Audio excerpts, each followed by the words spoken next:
Je vais prendre l'intervention d'un autre invité. Il s'agit du docteur Edem Atsukwasi, que je vous ai déjà présenté. Il est du Togo. Bonsoir, docteur Edem, et merci d'être avec nous aujourd'hui. Merci, Prince. Merci aux panélistes.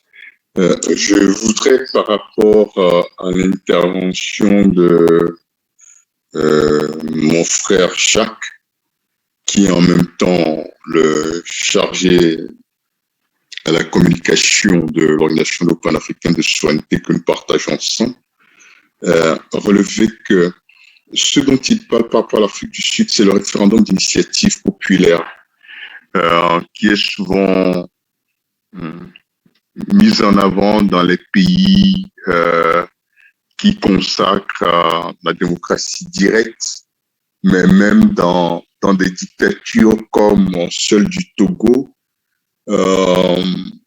c'est dedans, mais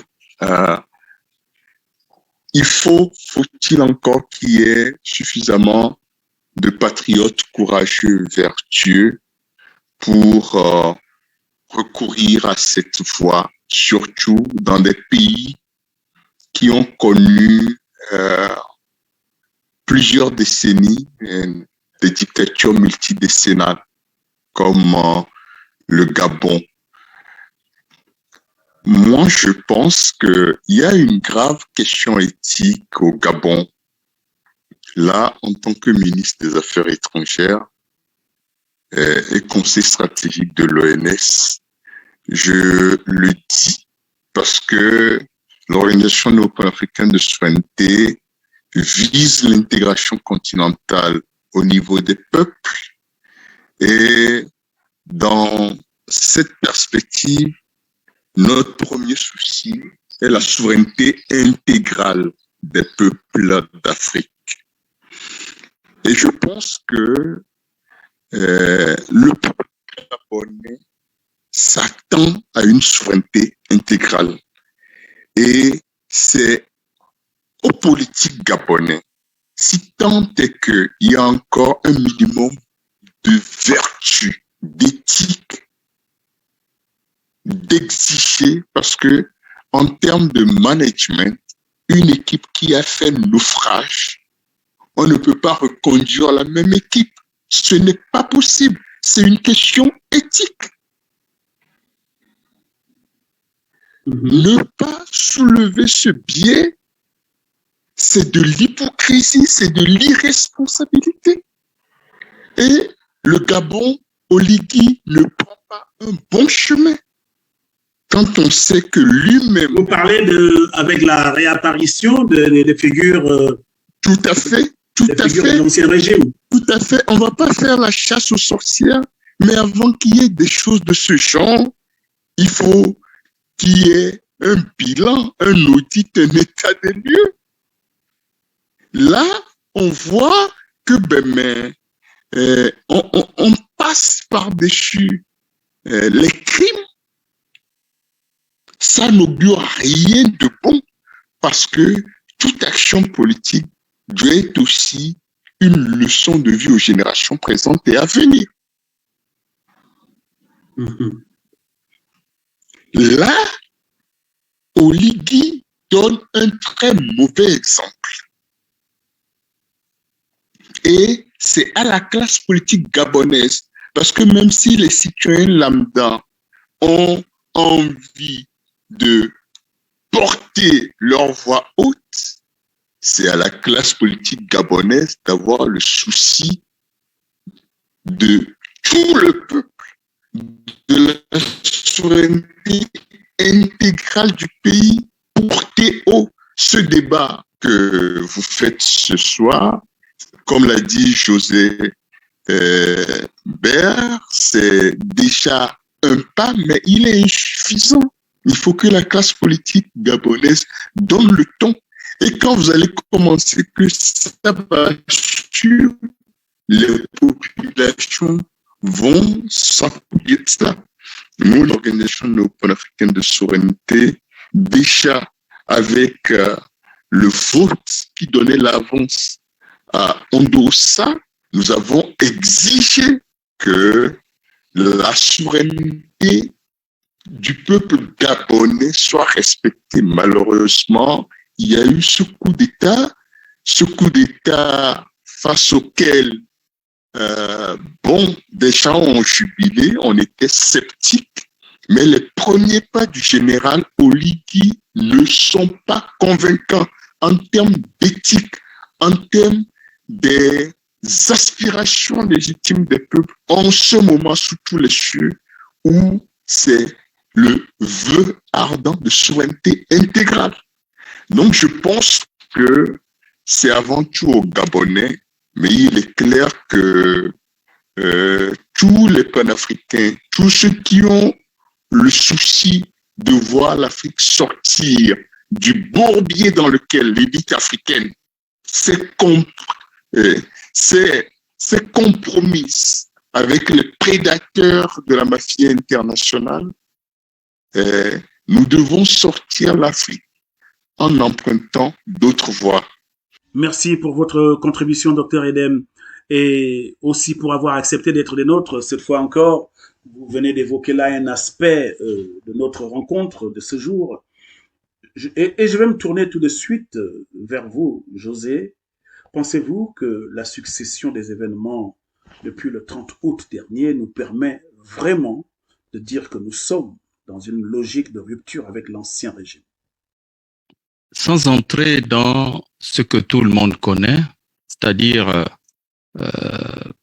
les personnages que nous voyons arriver et qui sont pour certains contestés, je pense que dans le modèle, dans la façon de faire, on n'est pas dans une innovation, on n'est pas dans la nouveauté. Pourquoi je le dis? Parce que si on regarde tous les schémas de la plupart, les schémas politiques de la plupart des pays francophones africains, on retrouve toujours le même schéma pyramidal où vous avez le président nomme un premier ministre, le premier ministre nomme des ministres et les ministres nomment des directeurs généraux.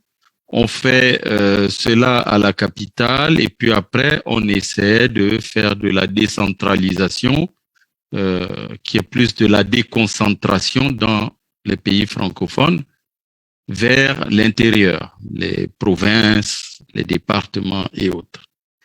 Il n'y a pas une réelle innovation. Et pourquoi il n'y a pas une réelle innovation? À mon avis, parce que en général, les gens reproduisent ce qu'ils connaissent, ce qu'ils ont vu faire. Tout à l'heure, Jacques Erwan parlait des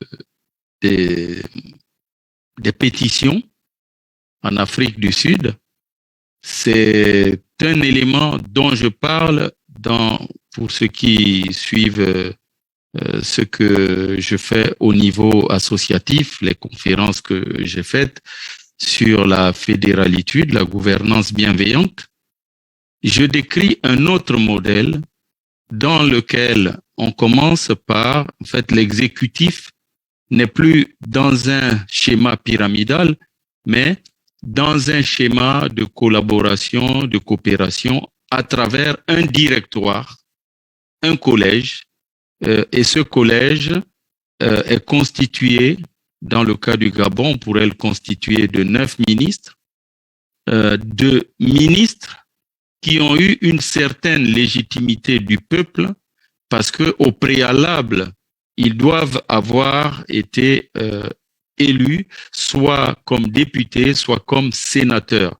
Et c'est le Sénat, les membres du Sénat qui vont faire émerger les membres de l'exécutif. Donc, ça donne une légitimité, une redevabilité qui n'est plus celle d'avoir été nommé par une personne, mais celle d'avoir émergé de la base.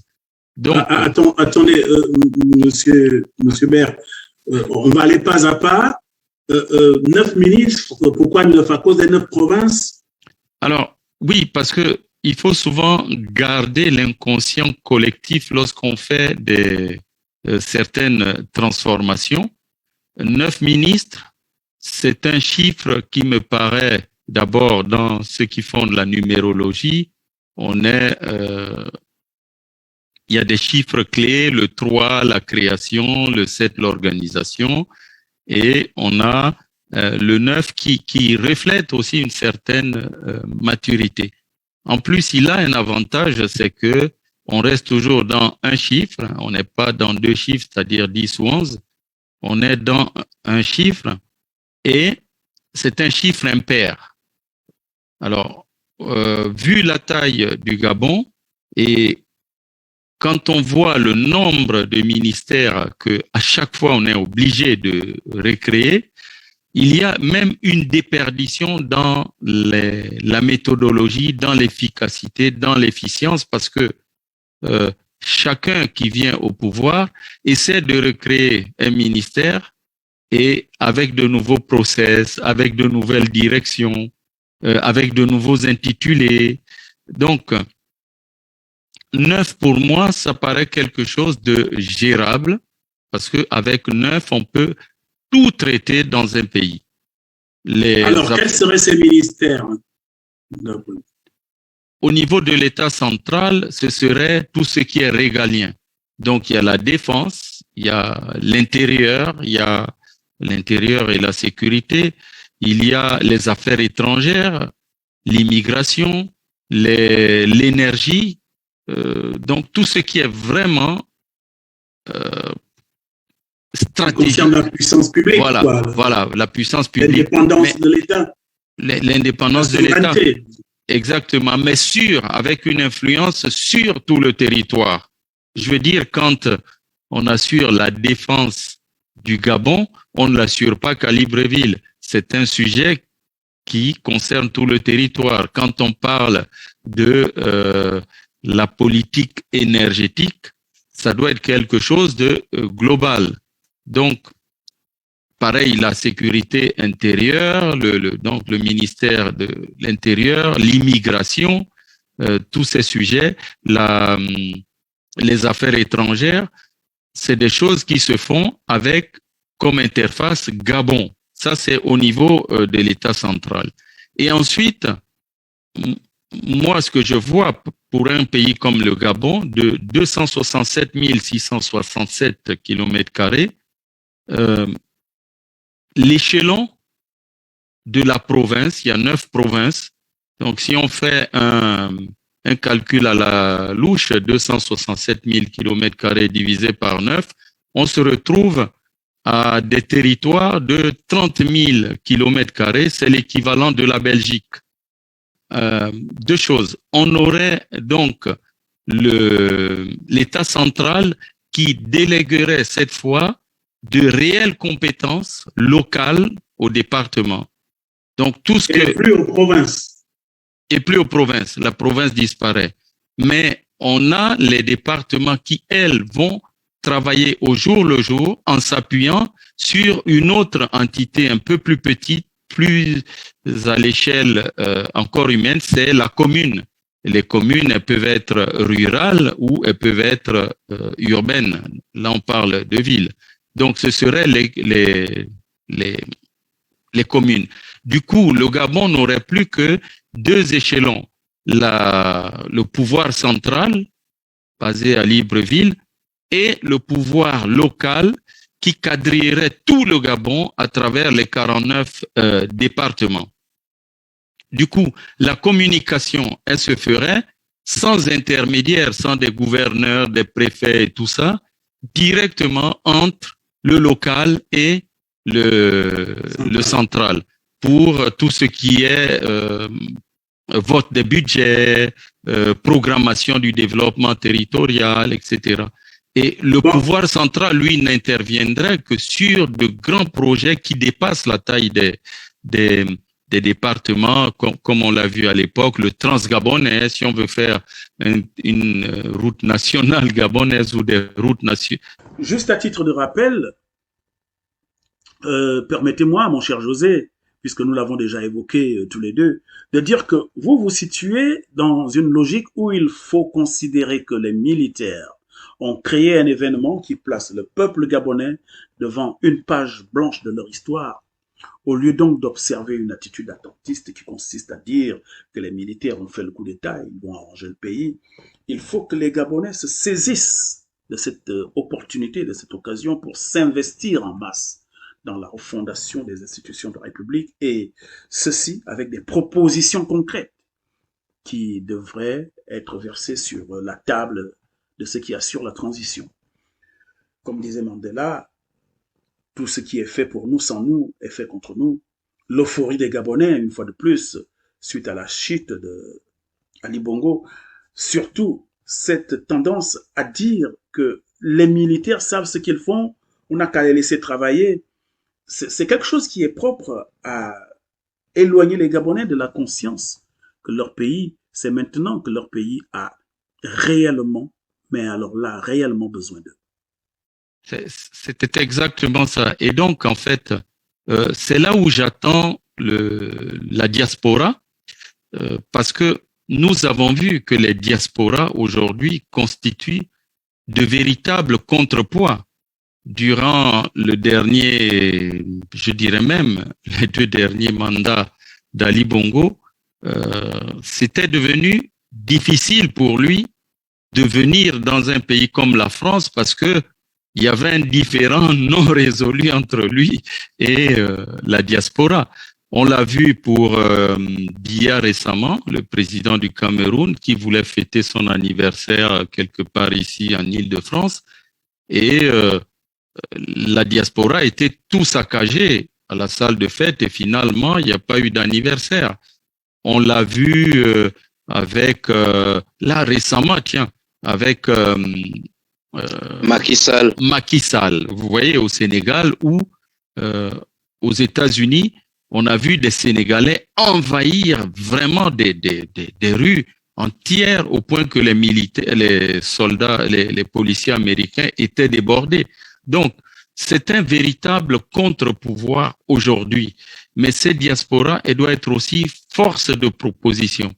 Et le projet que j'ébauche là, que dans les grandes lignes dont je parle, ce que j'aimerais avec la diaspora, et là on a commencé à travailler avec quelques personnes, et je vous en ai parlé aussi, Prince, sur effectivement le principe un peu lorsqu'on lance des produits dans l'industrie oui, dans l'industrie en général, on fait ce qu'on appelle un MVP, Minimum Viable Product, c'est-à-dire on fait un test, un produit test, et à partir de ce produit test, on va récolter les avis des utilisateurs, donc de ceux qui vont être partie prenante de ça. Donc, moi, ce que je veux aujourd'hui, avec, et comme j'ai dit, quand je dis je veux, c'est que on est déjà assez un petit groupe aggloméré autour de cette idée. Et ce que nous voulons, c'est qu'on sorte des théories pour faire un test en grandeur nature avec une cohorte dans la diaspora. Gardez le fil de vos idées. Nous allons revenir à ce que vous venez de dire là tout à l'heure. Bon, je voudrais d'abord me tourner du côté de Gaspard qui lève la main depuis un moment. Bonsoir à tous. Bonsoir à tous et merci pour la parole. Je vais essayer de ne pas être trop long. Je vais revenir dans un premier temps sur l'aspect sécuritaire et la souveraineté de l'État gabonais dont a évoqué le frère José Ménébert d'une manière très précise. Ce n'était pas pour moi la première fois d'écouter José parler de propositions concrètes pour le Gabon. Je le suis depuis 2016. Et donc, je connais un peu le projet fédéraliste qu'il essaye de travailler, de faire mûrir dans les réflexions. Et je pense qu'il y a nécessité de s'arrêter sur cet aspect de souveraineté, précisément de la sécurité, la sécurité sur l'étendue du territoire gabonais. Est-ce qu'il serait possible pour nous, les Gabonais, d'assurer une certaine sécurité chez nous, sachant que nous avons une armée d'occupation sur notre territoire? Je pense que ça, c'est un élément qui n'est peut-être pas très souvent évoqué, mais qui peut même être l'un des éléments qui qui joue un facteur dans ce qui se déroule aujourd'hui au Gabon.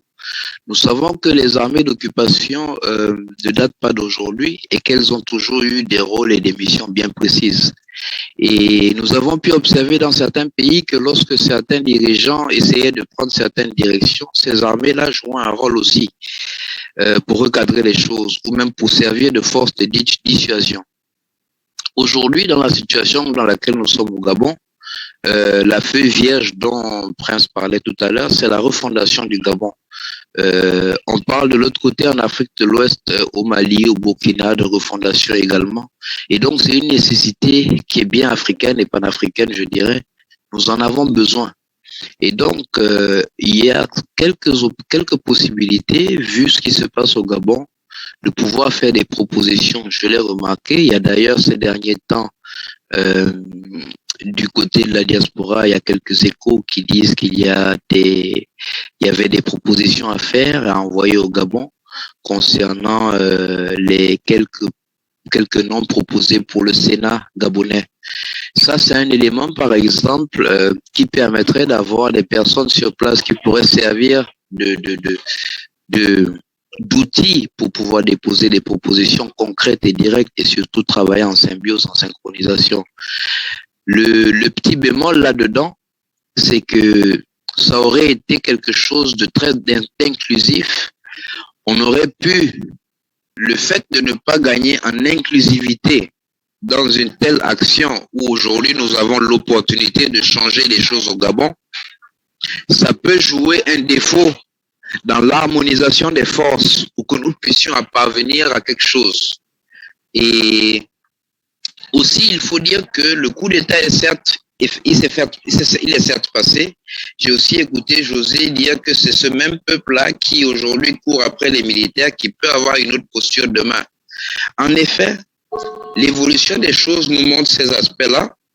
Et d'ailleurs, c'est pourquoi la question de réconciliation et la commission de vérité est d'une nécessité importante. Il est impossible que nous puissions refonder le Gabon ou repartir sur de nouvelles bases et améliorer le climat social et emmener la paix sans revenir sur les dégâts. On te perdait un moment, Gaspard. Ouais, je disais que nous ne pouvons pas faire comme si les problèmes du Gabon ou la misère du peuple gabonais ou la misère du peuple gabonais a commencé avec l'arrivée d'Ali Bongo. Le père était là, il a fait 42 ans. Il n'a pas forcément géré de manière magnifique. Et ça c'est quelque chose qu'on a tendance à laisser derrière parce que nous sommes focus sur ce qui se passe aujourd'hui. Et oui, nous avons des historiens ou certains qui font un travail pédagogique qui ne manquent pas de relever cela au passage. Mais je trouve que dans ce qui se fait aujourd'hui, dans la construction de ce qui va se faire maintenant, il est impossible de mettre des bases et d'avancer sur quelque chose si les Gabonais ne se parlent pas, si certains ne demandent pas pardon au peuple gabonais, ce ne sera pas possible. Nous avons des cas comme le Burundi, l'Afrique du Sud, c'est des pays qui ont eu des exemples de cas de réconciliation nationale ou de commission de vérité. Est-ce qu'ils en sont arrivés à des succès? Est-ce qu'ils ont pu aboutir à des résultats positifs? Ou bien cela n'a été que des simulacres? Et qu'est-ce qui nous attend au Gabon? Quelque chose de bien fait ou un simulacre? Tout ça, c'est des questions que nous posons aujourd'hui légitimement. Et je pense que la question de sécurité que j'ai évoquée avec l'armée d'occupation, nous ne pouvons pas faire fi de ça. Au lendemain du coup d'État, nous avons vu la France réagir et prendre une position temporaire de stop de ces activités avec les Gabon. Mais nous avons vu aussi il y a quelques jours, moins d'une semaine, qu'ils ont repris ces activités. Donc, il y a tous ces aspects que le peuple gabonais ne peut pas négliger. Et aujourd'hui, nous sommes à l'ère cosmique du Verseau. Ce n'est pas un hasard si un coup d'État est arrivé au Gabon. Ce n'est peut-être pas forcément seulement la volonté de ceux qui l'ont fait.